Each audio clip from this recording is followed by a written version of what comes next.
Good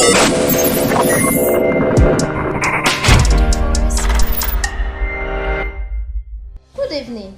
You are welcome to news updates on Skyblog. My name is Silabija Blessing. Before the news, here are the headlines. Buhari extends total lockdown of Kano by 2 weeks to contain coronavirus outbreak.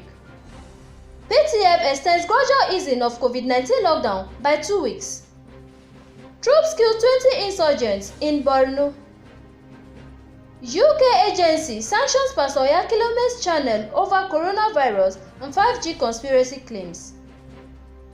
38 staff members of one Ibadan company have tested positive for coronavirus. Now the news in details. President Muhammadu Buhari has ordered that an initial 2-week lockdown of Kano State be extended by an additional 2 weeks. The president had initially imposed a lockdown on the state on April 27, 2020 to contain the spread of the coronavirus disease, which grew rapidly. Despite the lockdown, Kano has recorded over 700 cases in the past 3 weeks, with a total of 825 cases as of May 17. The chairman of the Presidential Task Force on COVID-19, Boss Mustapha, announced on Monday, May 18, that Buhari has approved an extension so as to interrupt the spread of the outbreak.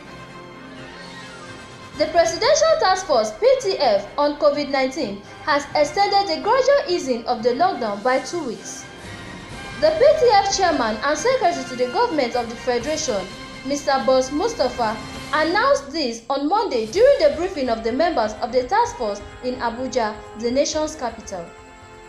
He said, "The reality is that in spite of the modest progress made, Nigeria is not yet ready for full opening of the economy, and tough decisions have to be taken for the good of the greater majority. Any relaxation will only portend grave danger for our populace. Advisedly, the current phase of ease restriction will be maintained for another 2 weeks, during which stricter enforcement and persuasion measures will be pursued." Troops of 430 Battalion have killed at least 20 members of the Boko Haram sect and Islamic State West Africa Province (ISWAP) in a fierce encounter at the northwestern part of Baga town in Borno State. The coordinator of Defense Media Operations, Major General John Enenche, confirmed the number of terrorists killed in a statement on Sunday. He noted the troops conducted the decisive intercept offensive operation with the support of the Nigerian Army Super Camp in Baga. Enenche explained that the insurgents, who were armed with mortars, rocket-propelled grenades, and small weapons, were on their way to attack villages surrounding Baga before the gunfights took place. Ofcom, a regulatory authority for broadcasting in the United Kingdom, has imposed a sanction on Love World Limited for airing potentially harmful claims about the coronavirus disease. Love World is a religious television channel owned by Nigerian pastor Chris Oyakhilome, who was himself championed outrageous claims about the coronavirus outbreak.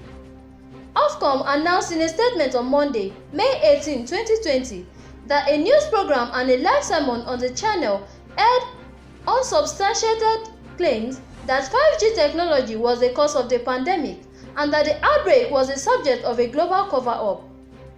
The agency said the report on 5G was particularly sensitive because in the preceding days, a number of attacks had been committed on mobile phone masts in the UK as a result of the claims that 5G technology had caused, or was in some way linked to the coronavirus.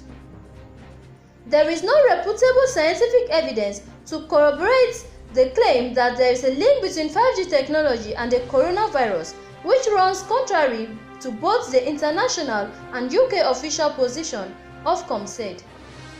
The media watchdog also noted that it found fault with a sermon broadcast on the channel that cast serious doubt on the necessity for lockdown measures and the motives behind official health advice on COVID-19, including in relation to vaccination.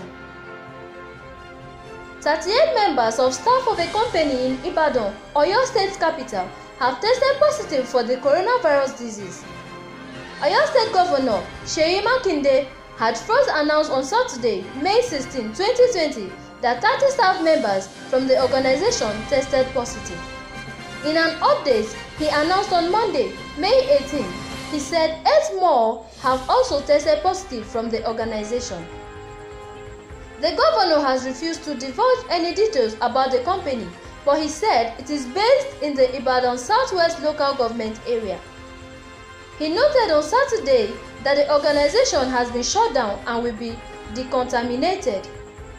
The governor called on members of the public to remain vigilant and report themselves for testing if they exhibit symptoms of the coronavirus disease, which has infected over 4.8 million people globally. The headlines again. Buhari extends total lockdown of Kano by 2 weeks to contain coronavirus outbreak. PTF extends gradual easing of COVID-19 lockdown by 2 weeks. Troops kill 20 insurgents in Borno. UK agency sanctions Pastor Oyakhilom's channel over coronavirus and 5G conspiracy claims. 38 staff members of one Ibadan company have tested positive for coronavirus. Thanks for listening. Please stay tuned for more news updates on Skyblog. Bye for now.